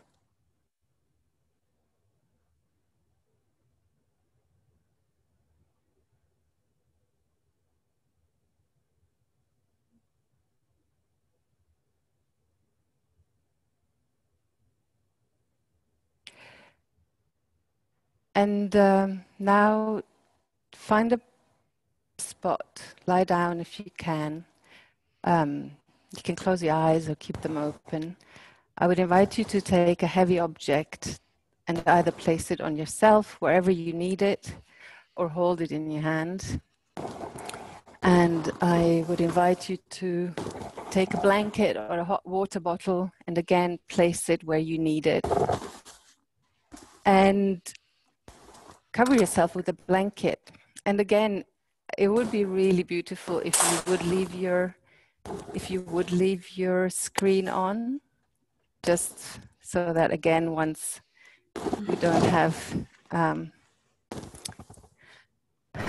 just have talking heads sitting behind the desk, but lying people. And you put your headphones on and you go to SoundCloud. And I think you could still hear me probably. And so let's all go to SoundCloud first. And if you don't hear me, count till 3 and press play. Okay. Enjoy. The listening session is 37 minutes. And after the 37 minutes, please come back and we'll find an ending together.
We're back.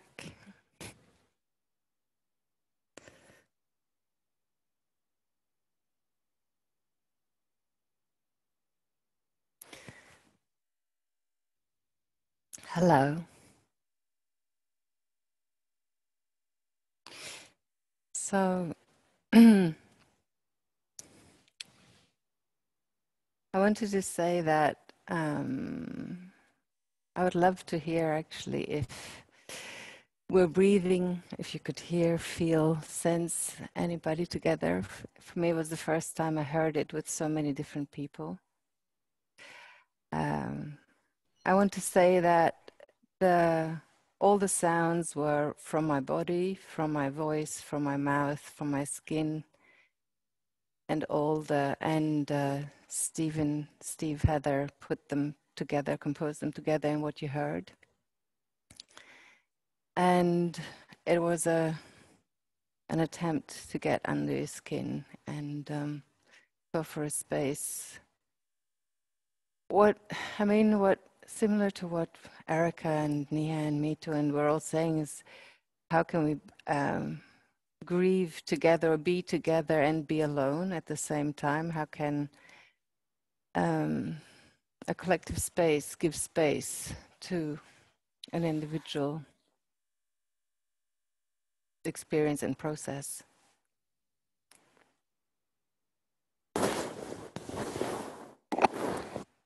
And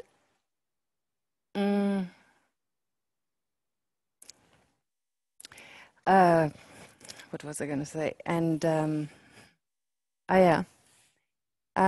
one thing I would like to take a second to think a moment of who or what you're letting go right now, because we're almost at the end. And one of the things that came up again and again and again was how to let go and how to let people go, but also how to let go of grief sometimes.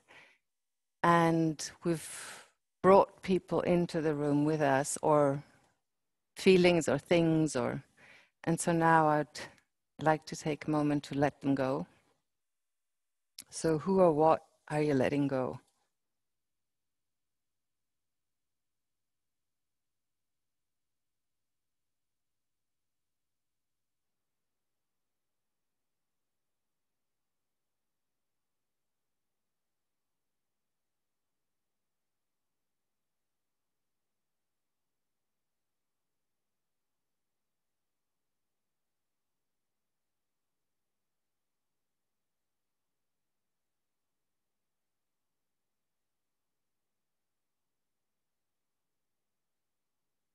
And maybe before we go anywhere else, this is a good point to do the clapping.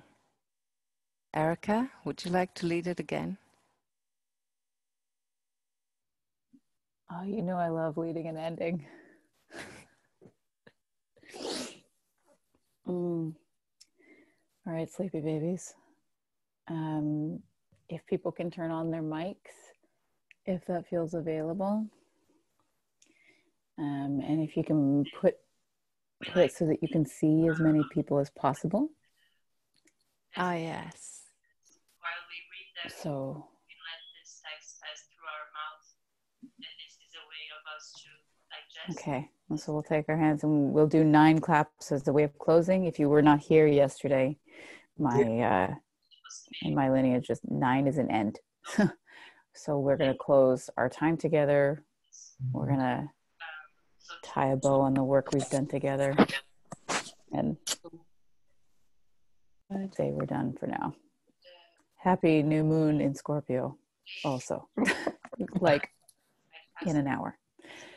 Okay, so I'll say, and we'll go. And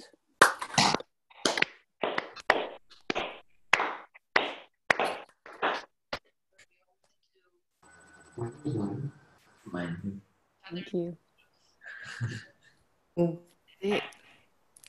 Thank you for being, and thank you for being here with us. And we're going to keep the room open for another 20 minutes. So if you want to hang around and have a drink together, grab a drink and come back. We're going to be here for 20 more minutes. Thank you. It's very important. Thank you. Thanks, everyone. Goodbye. Bye. Mithu and wait, am I muted? No. Can we have the mosaic again? Yeah, that would be great. Okay.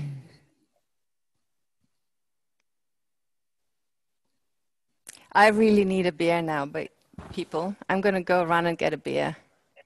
So grab whatever you need. I'll be back in a sec. Mithu, do you want something? Radler? Radler. I'll have a look. It's there. I get one too.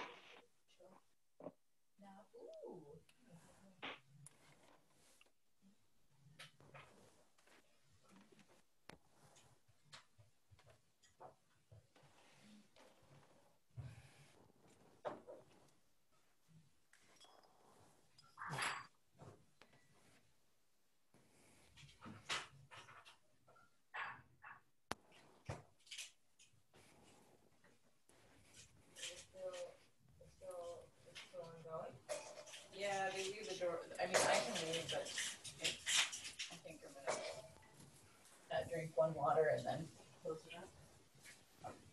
Hi. Should I cook the chicken? Probably. Yeah. Hi, Sonia. Hi, Pauline. Hi, Anik. Lars, Sarah, Muti, Eva. I don't think I see everybody, but...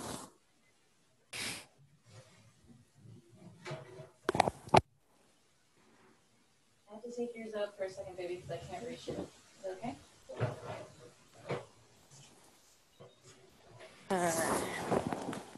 Ich habe kein...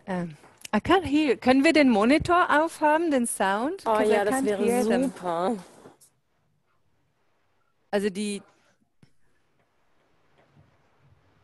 Ah. Does anybody want to talk? Is anybody still there? Maybe here. not. Maybe nobody wants to talk. I'm still here. Hello. Hi, Neha. Oh, lovely. Krumbacher, alkoholfrei. Oh, okay. Oh, trinken wir das jetzt? We're just taking the vodka out of the distillery, so maybe we can have a Maybe we sip can of have that. some gin tonic. And I'm not allowed to do that. I've got to drive. Why? Ah, no. That looks lovely. Mm. Thanks, Neha. Thanks, Mit everybody. den größeren Lichter nochmal. No? Immer noch viel zu klein. What time is it there? It must be like... It's 10, it's, 11:15 at night. Yeah. Danke, mein Schatz. We're coming up to midnight. Yeah, we're coming up to midnight.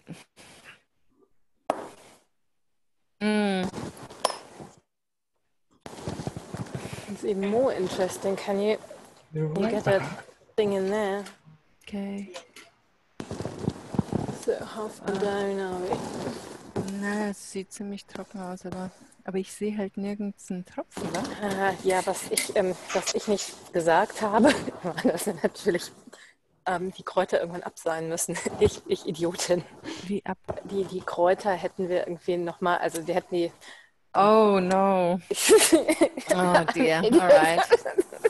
Oh, we just realized we spoiled one recipe. We haven't spoiled it. But it's nothing that we're to going to send to you.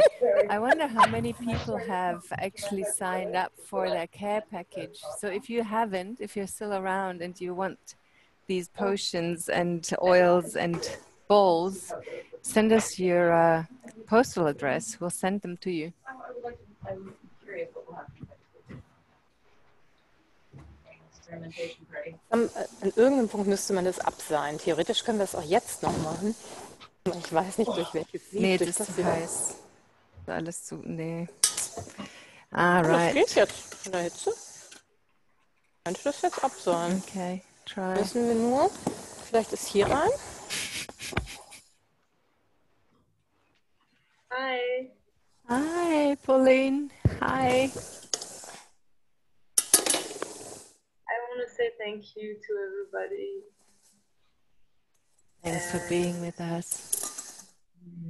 This weird space of intimacy through the computer, but also it's amazing to have people all over the world. Thank you, Neha, for waking up so early. Or maybe not sleeping, I don't know. Thank you. And I couldn't find the link to the Zoom for quite a while because it was in my spam. So I missed the first 20 minutes. So I'm very intrigued by the potions you're doing. Ah. So you just said that that's one purpose. So yeah. So there's three different things. One to ingest, one from inside the skin, one for out around the skin, and one to the balls, the seed bombs, to throw into the world. And the one to ingest is a mix between the polypore tea, and the polypore is this the birch polypore. It's a mushroom that grows on birch, and it's antibacterial and antifungus and antidepressant and immune boosting. And it's a really, really, really old plant ally. And so we made a tea out of that and mixed it with marjoram and oregano oil. And that is to ingest. It's very, very bitter, so it's just tiny drops. And then the oil that goes into the diffuser, Mithu mixed. So do you remember what's in there? It's loads of citrus essential oils, mainly citrus and lemon myrtle and lavender and turmeric and peppermint and vervain and some more. So basically loads and loads, and all of them have the capacity to fight depression, help you get into contact with your fear in a constructive way, open your heart. But they're also immune boosting, and they're also all good for the respiratory system. So everything we're fighting at the moment, they help with. They're doing everything you need. But you can't take them in. You should you can smell them. You can put them in a diffuser, or you can just sprinkle them around the flat. They also keep away evil spirits. Don't put them on your skin. You can put them on your skin, but not too much. You shouldn't bathe in them. You can put a couple of drops, like a perfume. And the seed bombs are seed bombs that were made with this earth and healing earth and the wishes of people that were putting in their wishes for the future. I can't see there. So there was about 9 wishes that people had written in the chat, and I was transcribing. Also put loads of wishes in. every seed bomb was a wish. So. And I mean, we put loads of wishes in, and Mithu put her hair in. As a sign of trust. So you're only allowed to do good with this. And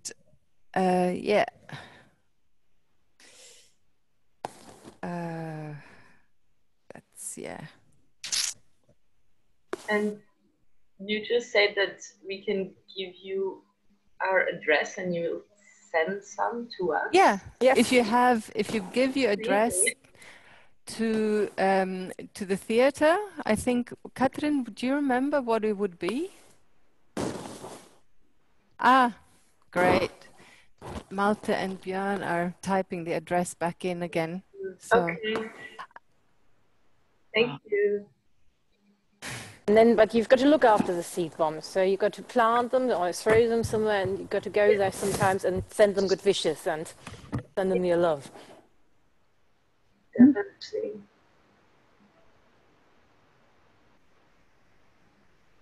And you've got to mark the one you can ingest and the one you can't. It's very...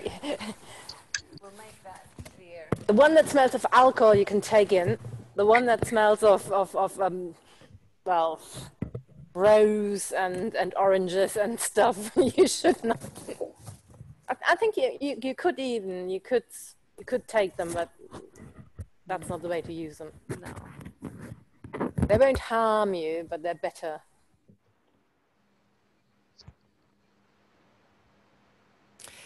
Do you think, I'm really wondering, because I was thinking like of everybody breathing while we're in that thinking, in that listening thing, like all over the bloody planet. Mm. And I usually don't do that. I always know, oh, this is going to work. And then I think I can do that anytime, and I never, ever do that. And to be in this space, in this physical space, and you can't leave. And that was so good. Mm. Mm. It's really nice to be in my bed and just listening and just knowing. I wasn't able to maybe sit next to a screen, so I couldn't see anyone, but I knew that everyone was there. You know? Mm. Yeah, that knowledge that you've got a team, you have a crew, global, you know, everyone's there. Yeah, I just wanted to acknowledge like everybody who was there like through this time. It was a very strong, it is a very strong experience, and thank you for being there. Like, thank you to Siegmar and Eroca and Neha and Mithu, and thank you to the team, and thank you really to everybody. Like, somehow you're all agents for what has been happening for me. So thank you. You all have dreams, love. Kept keeping, I don't know, doing this all night, and that was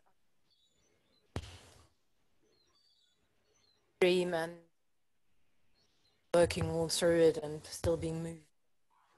Mm.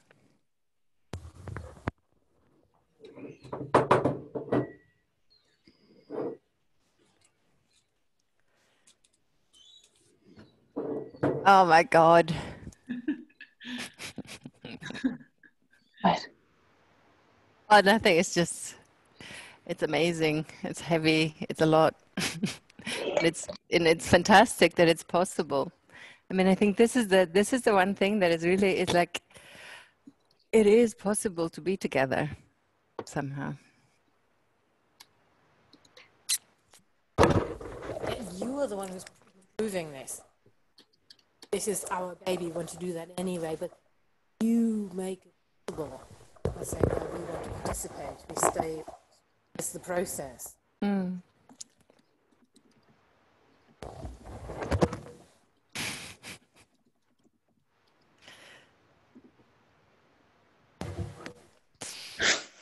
Well, I guess we go now. What? Oh. No, you were on, but I couldn't understand you. What did you say? Unmute you. Now you mute. Now it's good. I don't know. What did I say? I think I was just like, oh. And now there's like this thing of like 1998 and we're like on the phone with our friend and we're having trouble getting off the phone. I know. Because we're like just a bunch of little teenagers being like, no, you hang up. No, you hang up. I feel like there's like part of this is this Zoom thing, which is just like, we're just like, but like, they're still there, you know? Yeah. Well, we can also go, I mean, I don't have the magic button here, but you have it. Me? So, well, everybody, you just need to leave. Oh, it's like we've been talking so much about agency, and you're like, "Bitch, go home." And everyone's like, "Oh wait, I already am home." So Björn is just offering to press the magic button. Do you want to hang or do you want to press? Let's press, huh? What are you saying? Let's press it. Go ahead, Björn. I love you.